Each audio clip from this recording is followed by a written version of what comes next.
Hello and welcome to Constructive Wine Online, Wine 101. This is a 5-class course, and today we're covering class 4 on what's called New World wine regions, as well as a section on wine and food pairing, food and wine pairing. So for today's class, we'll cover which countries are producing wines in the New World, as well as what grapes are grown where in these New World countries. And then, as mentioned at the end, we'll have a section on wine and food matching. So if you're into pairing wines with your food, or if you work in a restaurant, sommelier, or you're just interested in learning how these flavors really enhance each other and create a nice synergy, then we'll look at that together as well at the end of the last 10 minutes or so. Today's class should take roughly 50 minutes, just under 50 minutes. So I hope you're excited. I hope you have a glass of wine with you. That would be fantastic if you want. And do give your full attention, and we'll move forward with today's class. So just a little mention that when we get to the food and wine section after New World wine regions, it's good to keep in mind that most wines, for most people, go with most foods.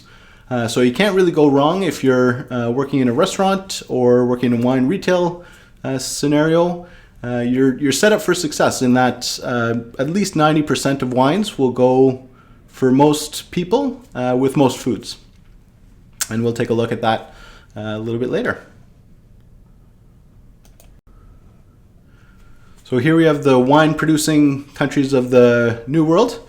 And so there are some countries as well outside of these, but just to name them, we have Australia and New Zealand, as well as South Africa we'll look at, Chile, Argentina, United States, as well as Canada, and other countries that produce within this, if you recall from class 1, the 30 to 50 degrees latitude, north and south of the equator. That's where wine is produced. Viable viticulture can be produced in this latitude. And other countries producing either in or just around this latitude include Brazil, as well as Uruguay and Mexico. And in Asia, we have China, Japan, and India as well.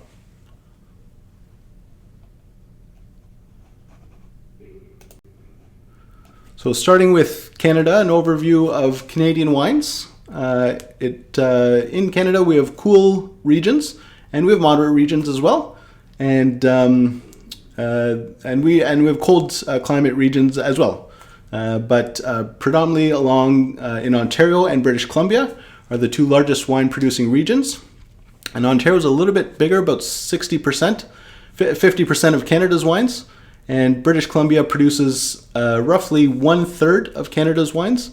But we like to joke and say that they produce 2/3 of the award-winning medals in British Columbia because many of the wines are very good and excellent. And we'll take a look at some of those. Ontario still being the largest producer with Niagara Peninsula, as well as for ice wine as well, both Vidal and other grape varieties as well.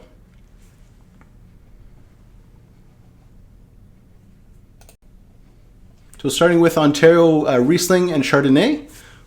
Riesling is best expressed along what's called the Niagara, the Beamsville Bench, 20 Mile Bench, and Short Hills Bench along the Niagara Peninsula.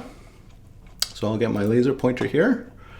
And there's the Niagara Peninsula between Lake Ontario and Lake Erie, the Great Lakes. And it's actually an isthmus, but producing really great Riesling from the escarpment and the bench areas, which is the same feature that the Niagara Falls, the Great Niagara Falls, fall over just east of St. Catharines. Chardonnay as well is excellent from both Niagara Peninsula and Prince Edward County, which is a little bit further on the north shore of Lake Ontario, maybe a 2-hour drive from Toronto, here in the provincial capital. And also about 100 or 200 kilometers, 100 miles from Niagara Peninsula. There's a third region, Lake Erie North Shore, and we'll take a look at that on the next slide.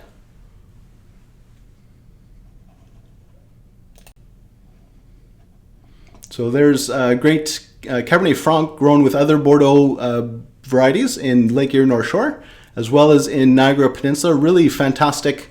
Are you familiar with Cabernet Franc? It's a very aromatic, very flavorful, medium-bodied red wine, grape variety, and often blended with Cabernet Sauvignon, Merlot, but in this case, some excellent varietal wines, single varietal wines from Cabernet Franc in the Niagara Peninsula. Also, Pinot Noir can be very good value. On a world-class scale, it is good or very good, and often underpriced. You can get an excellent Niagara Peninsula Pinot Noir, Prince Edward County, fantastic Pinot Noir as well in the cooler climate, very similar limestone soils perhaps to Bourgogne, and some very good value Pinot Noir from both of those regions.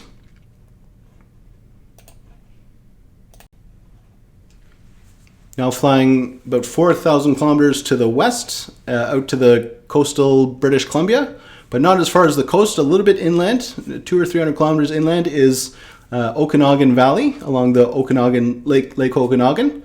And we have Kelowna is the town or city in the north, and then Lake Okanagan winding its way down past Summerland, down to Penticton at the south, and as far south as Osoyoos, down there on the U.S. border. Sorry, and right at the 49th degree latitude, and actually a warm, arid desert-like climate in the far south of Okanagan Valley.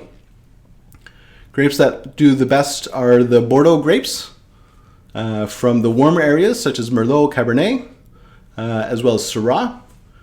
Pinot Gris, very good throughout to my taste. And very good Chardonnay as well, similar to Ontario style in that high quality, balanced, not too high alcohol, a little bit more restrained, higher acidity than say California or maybe some other regions. And the top producers from British Columbia, some of the top producers are Mission Hill, Quails Gate, as well as Blue Mountain with fantastic Chardonnay and sparkling wine as well. So I have here an Ontario Chardonnay 2021 Hidden Bench. So this is along the Niagara Peninsula, along the Beamsville Bench appellation. And a little bit of age, you can see maybe some color there. So call this maybe medium lemon or getting towards medium gold, as we saw in class 1 with the 6 S's. And so appearance, nose, palate, and finish. And on the appearance, this is medium intensity and maybe lemon, or getting towards gold another year, another 2 or 3 years in the cellar. And that oxidative maturation will give a nice gold tinge to this delicious Hidden Bench Chardonnay.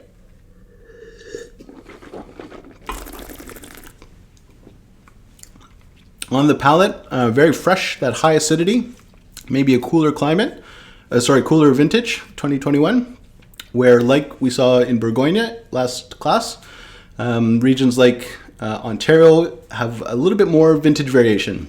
British Columbia as well, where there's can be quite cool in some years, a little bit warmer, quite warm in some years, and this might have been a cooler 2021. But still very fresh, a little bit of yellow apple, maybe apple peel, yellow apple, lemon, that really high acidity, bit of oak on this, so oak maturation, which if you look at, if you go back to class 1, you'll see how oak maturation can impart a little bit of vanilla flavor, a little bit of toast from the oak barrels, and I get both of those in a good amount on this Chardonnay.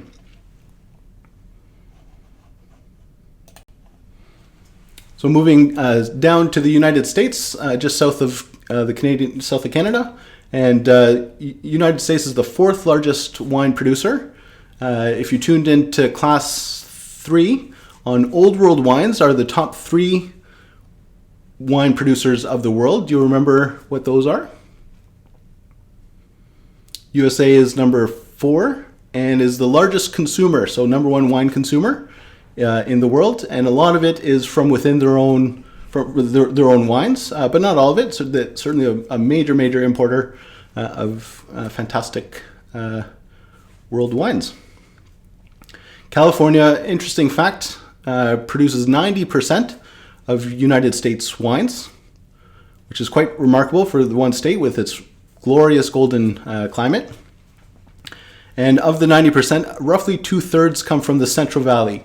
So inland, irrigated, and fairly well cropped with glorious regular sunshine, very little vintage variation, producing a vast majority of U.S. wines that we see on the shelves, on the regular list shelves.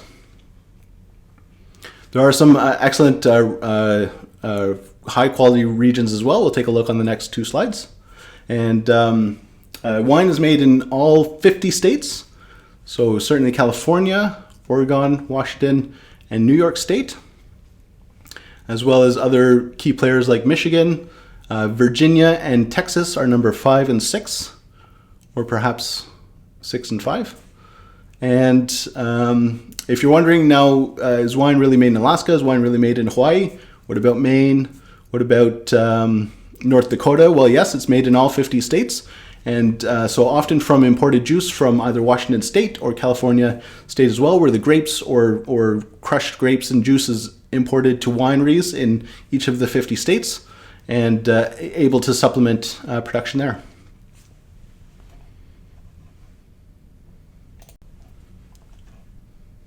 So two top grape varieties for California are Chardonnay and Cabernet Sauvignon. And Cabernet Sauvignon is the best, perhaps the best in Napa Valley, as well as parts of Sonoma like Alexander Valley and Knights Valley, as well as a little bit further south in the central coast of Paso Robles. In 1976 was the Judgment of Paris. Have you heard of this wine tasting? It was put on by the late Stephen Spurrier and paired blind amongst some of the world's some of the best wine judges at the time. The Cabernet Sauvignon and Chardonnay wines, including one from Stag's Leap, that won the Cabernet Sauvignon, beating out all the Bordeaux as well as the best wines of the world.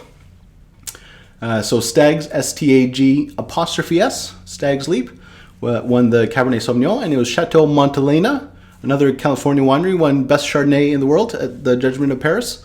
And it shocked the world and shocked the judges, shocked the journalists that were there from time, and so gave California and consequently all of the rest of the New World confidence that they are producing great wines, world-class wines that could beat the best of the best. And this has been repeated a number of times, and Judgment of XYZ, and great competition to taste blind, and perhaps you'd be interested in setting one up as well. The Chardonnay from California tends to be quite fruit forward, quite soft, so typically less acidity. This might be a bit fresher than many California Chardonnays. But California also has often fuller bodied, higher alcohol, and typically more noticeable whether it's American oak or French oak or both. And especially from Napa Valley, Sonoma, such as Russian River Valley, AVA is great. Monterey County as well, including Santa Lucia Highlands, really some great Chardonnay.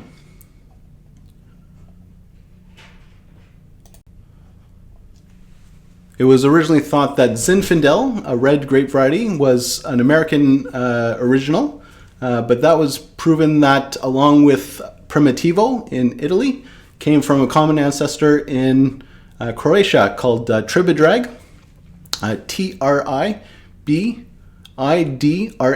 Tribidrag. So it wasn't originally from America. It's still a European Vitis vinifera we saw in class 2. This vine species Vitis vinifera. And in any event, Zinfandel is really fantastic from Lodi, as well as Dry Creek Valley in Sonoma. And the true Zinfandel is a red Zinfandel, high alcohol, full-bodied wine. There's also white Zinfandel, which is a bit of a misnomer. It can be made with Zinfandel, but is often not, and often a rosé. It is a rosé that's medium dry or medium sweet. Pinot Noir tends to be fuller, riper, high alcohol, deeper in color often, from California and regions like Sonoma Coast, as well as Monterey, Santa Barbara, along the coastal, cool Pacific influenced climates.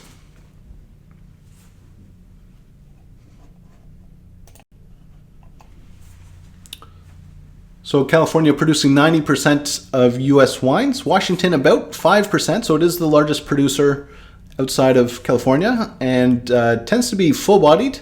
It's not produced around, if you think Seattle and coastal regions, it's actually over the Cascade Mountains to the east that we have the Columbia River Valley.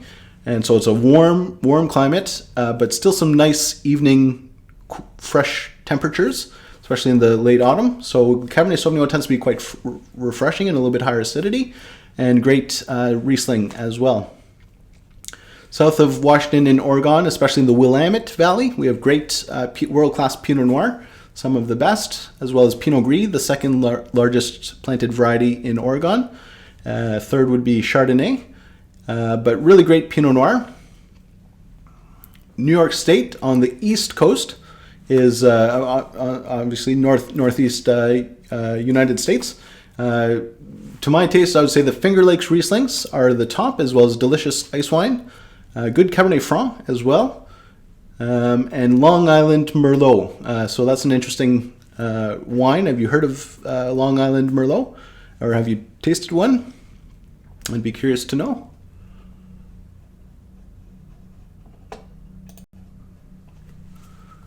So moving down to the southern hemisphere, we have Chile on the west coast of South America, and its borders include the cool Pacific Ocean. So anything coastal is influenced by the cool breezes and the Humboldt Current.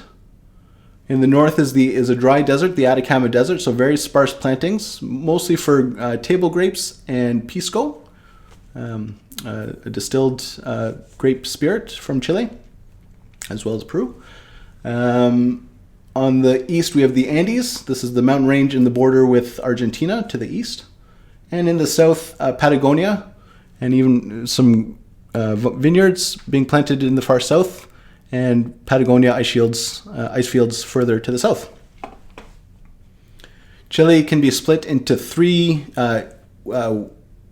west to east. So in the blue here, we have the coastal mountain range in the blue, so Costa, and then along the east we have the Andes, and that's obviously a large mountain range. And then in between the two we have Entrecordilleras, and it's in this Entrecordilleras that we find a lot of the high yields, high irrigated Cabernet Sauvignon, Carmenere, Merlot, Sauvignon Blanc, etc. For $10, $12 Canadian, that kind of thing. And it's along the mountain ranges and along the coastal regions that we find a little bit more interesting Sauvignon Blanc, as well as Carmenere, Pinot Noir, and Cabernet Sauvignon. So especially up in the hills. So there's Carmenere. Have you heard of this grape variety? It can be spelt with or without accents, or with just one on either of the first two E's. So Carmenere, and it's originally from Bordeaux, and has since become Chile's signature grape variety since the 1990s.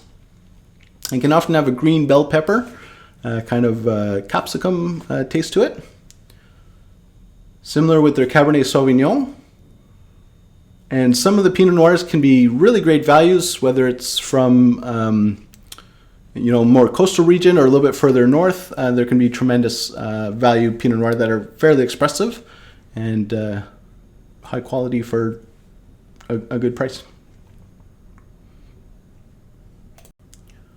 Going over the Andes range into Argentina is a large country with capital Buenos Aires at about the same latitude as Mendoza, further west towards the peak, the Aconcagua peaks of the Andes Mountains along the west border. western border. Just over the border in Chile is Santiago, across just about at Mendoza, or similar latitude. And the province of Mendoza, in pink here, produces roughly 70% of Argentina's wine. And I would guess a higher percentage of their exported wines as well. Maybe 80 or 85, perhaps 90% of the exports. Other interesting regions are towards Patagonia. We have Rio Negro and Neuquén, as well as in the north we have Salta, producing some interesting Torrontés grape variety.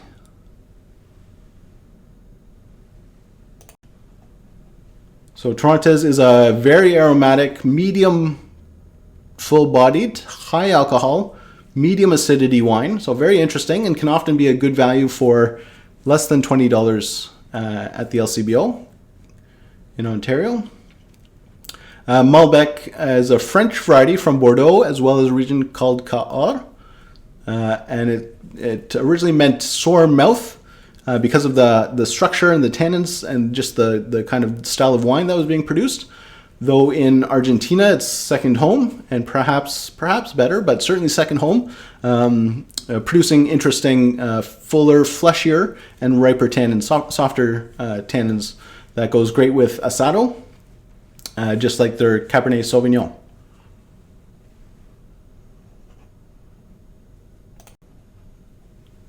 Okay, moving along smoothly over to South Africa. Can be considered the oldest of the New World wine regions in terms of its plantings, as well as the wine appellation system. Wine of origin, WO, in South Africa indicates it comes from one of the classic regions or one of the established regions, such as Stellenbosch being perhaps the best, certainly one of the best, Constantia, Walker Bay, as well as I would say Franschhoek for sparkling wine, and Chardonnay and other grape varieties such as Cabernet Sauvignon. Maybe I can just point those out. There we have Constantia there on the coast. And there's Stellenbosch inland with its university and famous wine region, wine academia. We have Elgin is interesting wines, Elim in the south. There we have the Atlantic Ocean on the west coast, the Indian Ocean to the southeast and south. And there's Walker Bay along the cool coastal. Here we have the Benguela Current, is the cool subarctic current.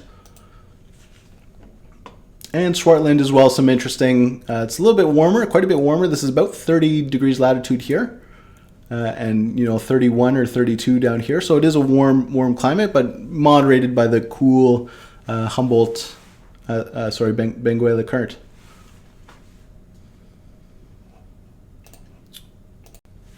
Okay, so for grape varieties, Chenin Blanc leads the way. It's the most planted grape variety. It's called Steen in South Africa, Steen, and very interesting styles, very wide mix of styles as well.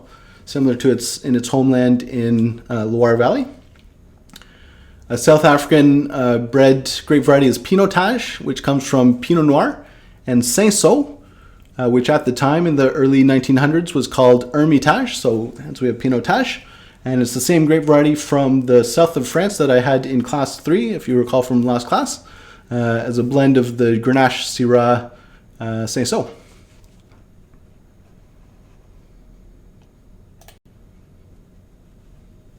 And overview of Australia typically is a warm climate, and in the North Territory it's too warm for viticulture, but there is viticulture in each of the other 7 states. So can you name those states?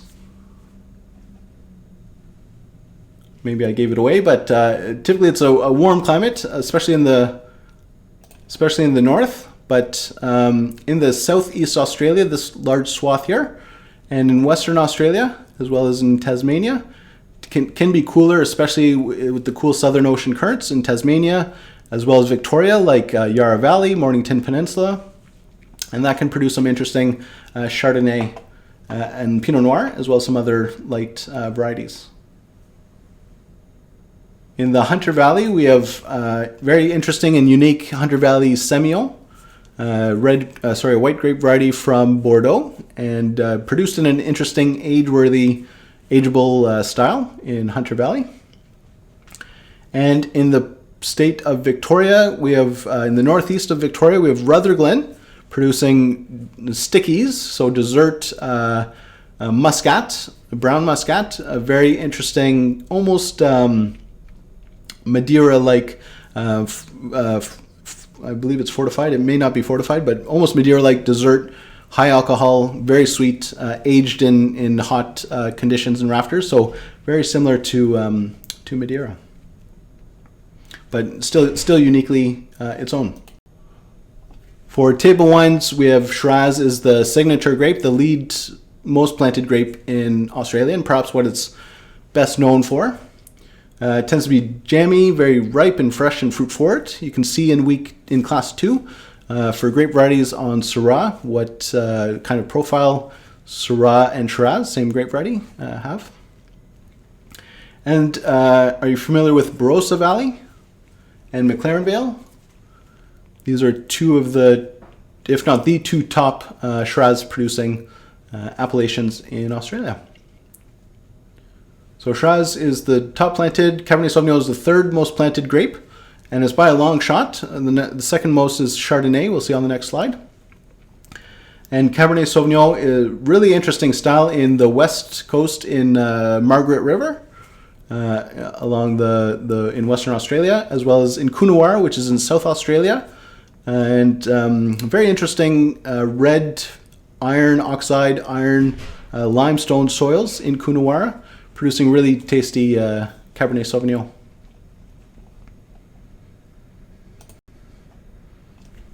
So Chardonnay is the leading white grape variety, and they can be really kind of simple depending on if it's high yields and hence lower price, and maybe oak chips instead of oak aged and barrel aged, which most of the better restrained or well balanced, and even higher alcohol or medium bodied alcohol Chardonnays can be oak aged from regions like Yarra Valley, Mornington Peninsula, as well as Orange. Some really great styles, as well as Margaret River producing great Chardonnay as well. In Tasmania in the south, we have really great sparkling wine and Pinot Noir and Chardonnay.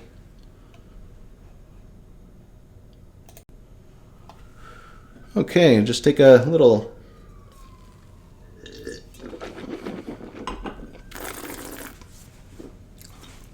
sip. So going on to New Zealand, our final country before we go on to food and wine matching, food and wine pairing. So in New Zealand, Sauvignon Blanc has been the leader since the 1970s, when it really started to get replanted. They were mainly hybrid grape varieties before, but Sauvignon Blanc leading the way. And especially in Marlborough, where 2/3 of the country's wines are produced or grown. A lot of it is shipped up to the North Island, especially in Auckland and Northland, where many wineries are located, as well as a large amount of the New Zealand population. In the far south, in central Otago, we have some of the best Pinot Noir in the world, certainly on par with Oregon and British Columbia and Ontario. If you look at week 3 with Wines of the Old World, we talk about these classic Bourgogne Pinot Noirs, and Central Otago may be coming as close to some of the best there, certainly among the Premier Cru, perhaps some of the Grand Cru, amongst the New World Pinot Noir producers. It's also the southernmost wine growing point. There's a little bit of area in Argentina south of the 45th degree latitude, but not much of that is planted and not viable or not commercial viticulture. So we say Central Otago is the southernmost. And quite a few number of varieties. We'll look at some of those, including Sauvignon Blanc, Pinot Noir, and some reds. Some other reds, as well as in Nelson, a very interesting, almost Alsatian-like white grape varieties such as Riesling, Gewürztraminer, Pinot Gris, Pinot Grigio, and another series of varieties in Nelson. So Sauvignon Blanc is the iconic New Zealand wine, as mentioned, and what they had done was they'd harvest it in three blocks of time. So they'd do a little bit early harvest, and that would give it some of that pyrazine, fresh cut grass, kind of bell pepper, canned peas, pyrazine character. And then they'd harvest it on maturity, so peach and lemon and gooseberry, and then they'd leave extra hang time, what's called leaving the grapes out on the vine for another 2 weeks past the typical harvest time into, it'd be into October, November if we were in the northern hemisphere. Here in New Zealand, in the southern hemisphere, it's going to be early April, late April maybe. They'll leave a third of the crop out and give it extra hang time, and that's going to give it that ripe mango, papaya, passion fruit, and give it. And then they'd mix all three in the vat and in the winery and produce a very complex, flavorful fruity wine. Pinot Noir is produced in Central Otago, as mentioned, to an excellent level. Marlborough is still the main producer, the largest producer for wine regions in New Zealand amongst Pinot Noir producing regions. Other interesting ones are Wellington, and those are perhaps the three most highest quality to my taste. In Hawke's Bay, so I can point out Wellington. There's Wellington, Wairarapa. Pardon the pronunciation if I've messed that up. Wairarapa and Wellington with some excellent Pinot Noir. And then just north is Hawke's Bay. And especially with the gimlet gravels, a very loose gravelly soil like we saw in Class 1 with the gravel soils, and also mentioned in Class 3 for Bordeaux with the left bank soils. And they have these gravelly soils here in gimlet gravels in the Hawke's Bay, producing very interesting, very good quality Merlot, Cabernet Sauvignon, Shiraz, Syrah, and other reds styles.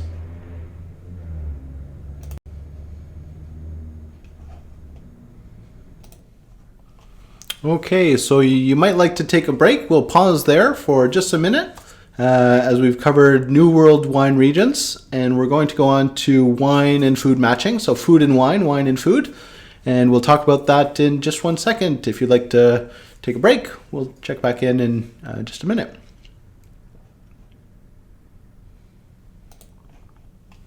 Okay, welcome back. Great to have you here. Hope you're enjoying. We're having I'm tasting a delicious Chardonnay. So I cheers to you, and thanks for joining for Constructive Wine Online. We'll look at this final section for Class 4, wine and food matching, food and wine. And we'll take a look at two topic contents. So proven food and wine interactions, how they react together and make either pleasant, hopefully, or less so, and how to avoid those. And also we'll look at classic pairings, so certain foods and wines that classically traditionally go very well together. All right, so food and wine matching, you're set up for success. 7 times out of 10, it's going to be a home run, a great success. 9 times out of 10, it'll be pretty good. This is kind of my rough estimate over the years of tasting wines and foods and experimenting, and I think that's part of the key, is not being afraid to have something that doesn't taste very good or reacts a little bit odd, or maybe you made a wrong recommendation, and that's okay too, because you learn more from those, and then you'll improve going forward. And if I can try and quote Jancis Robinson, she had a brilliant line, which I could only try my best to paraphrase, was, who has ever been struck down by lightning for getting the wrong food and wine pairing? So just to say, have fun, enjoy, try something new. If you don't like it, learn from it, maybe write it down or try and think about it. Why didn't you like it? And if you liked it, if you loved it, if it's like a classic pairing or some of these, synergistic pairings where 1 + 1 = 3 or more, you can learn from that as well. So wine and food pairing is objective, and take a peppercorn steak and Shiraz example. It's objective in that if you eat a peppercorn steak and put 14%, 15% Australian Shiraz in your mouth at the same time, and you swish them around, it's really going to ignite and feel quite strong, and you'll get a good reaction. So that's quite true. It's subjective though, in that you might like that reaction and you might not like that reaction. So it's completely important. It's very important to take your, if you're a server in a restaurant, if you're a sommelier, it's paramount. It's vital to take your customers, your guests' preferences into consideration. And do this with your friends as well. If your friends, maybe they have a preference that they don't like something, or a preference that they like something a certain way, or yourself, if you like it a little bit more cooked, or it could be anything, but those are the most important to take into consideration and enjoy. Now, it's good to know that there's types of tasters, so people experience food and other sensations in different ways. If you look at about a quarter of the population is what's called a tolerant taster. That means they can tolerate a high level of flavor, high level of food taste. They might like strong espresso or cigars. They might like peaty single malt scotch. This is the tolerant taster group. In the middle, about half the population in any sample size maybe would be able to tolerate some of the higher flavor foods. They might like some of the lighter flavor foods, and they probably prefer something in the middle. So do you find that resonates with you, or are you more of a tolerant taster? Or are you what's called a hyper taster, also known as a super taster, which it means that hyper tasters, about a quarter of the population as well, really taste. It's been shown that their tongues and their sensory organs have lots more taste buds on their tongues, for example. So they really taste the flavors. They can smell strong flavors. When they put their nose in a glass of wine, it's really vivid, and quite aromatic and flavorful.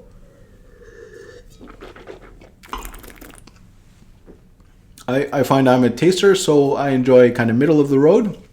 But if you ask your friends, or you can also do these little tests, you can get these strips online that you can taste, and it will indicate very strongly. If you're a hyper taster, it'll be a very strong taste on your palate, and if you're a tolerant taster or taster, it won't have that strong reaction to this special kind of taster kit.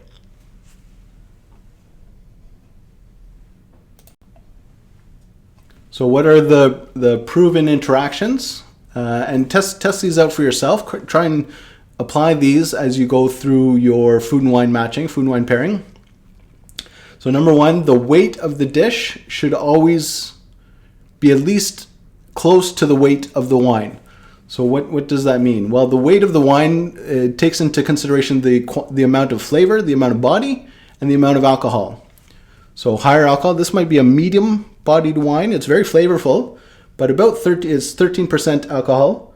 And I would call this a medium-bodied. For white wine, it's probably on the medium full, being 13%. So 11% white wine might be light-bodied, and 15% red wine might be full-bodied. And so medium-bodied might be 12 or 13, somewhere in there.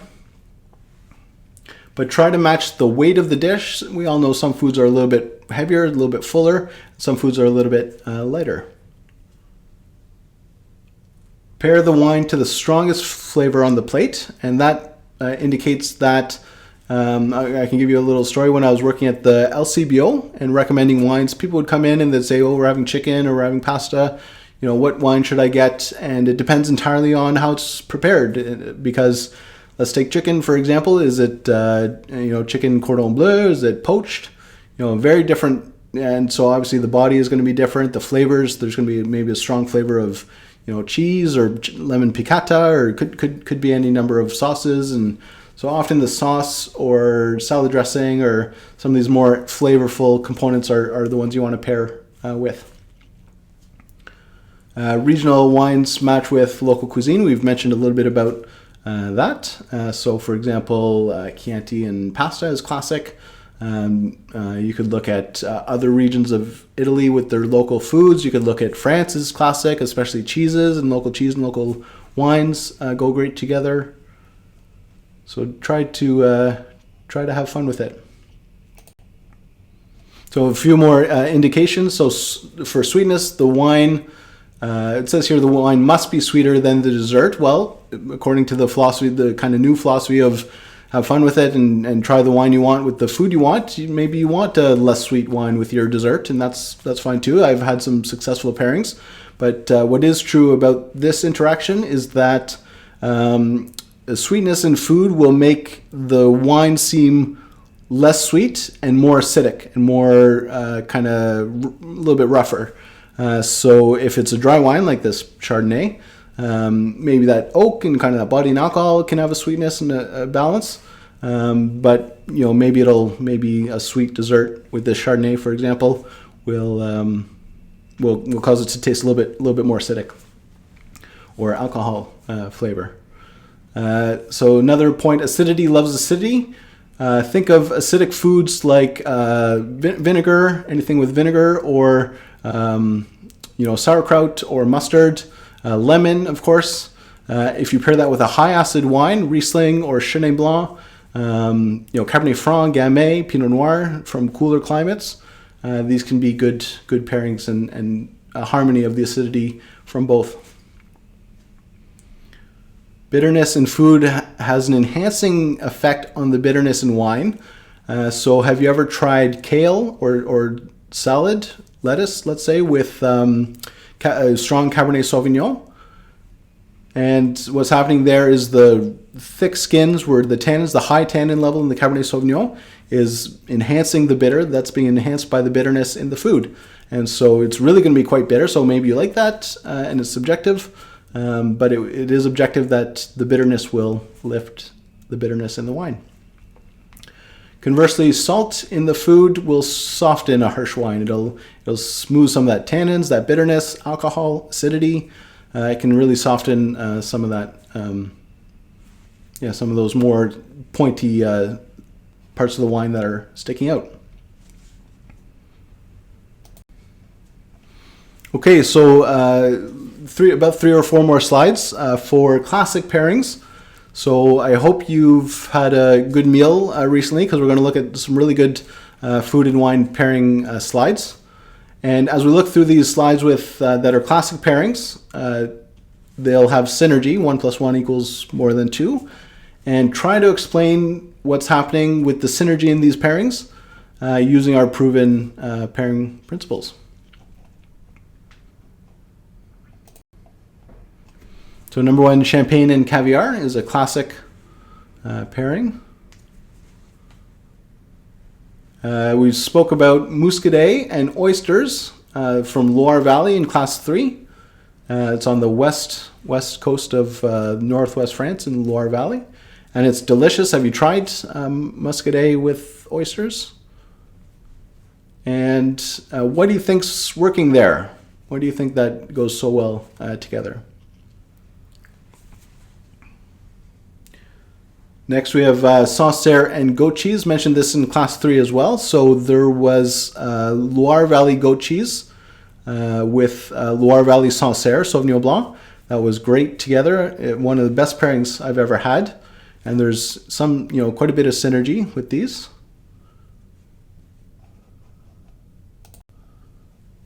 Moving on to reds, Pinot Noir goes classically with game bird like duck or pheasant or quail. And what do you think's going on there? And moving on to left bank Bordeaux, if you recall, that's Cabernet Sauvignon dominated. And alternates would be Rioja or Chianti Classico, go great with lamb, very tasty pairing. And likewise, Zinfandel, red Zinfandel from Lodi or California, goes really great with, you can alternate with Primitivo from Italy, if you recall from class 2 on grape varieties. And Zinfandel or Primitivo goes great with barbecue ribs. Some of that rib sauce, that little bit sweeter rib sauce with kind of a high alcohol, a little bit sweet, kind of unctuous red Zinfandel. Can be very flavorful. And port and Stilton cheese. Why do you think that pairs so well together? Why is that such a classic pairing? And likewise for ice wine and fruit tarts. So like a nice Niagara, nice Canadian ice wine. Why do you think that goes really well with fruit tarts?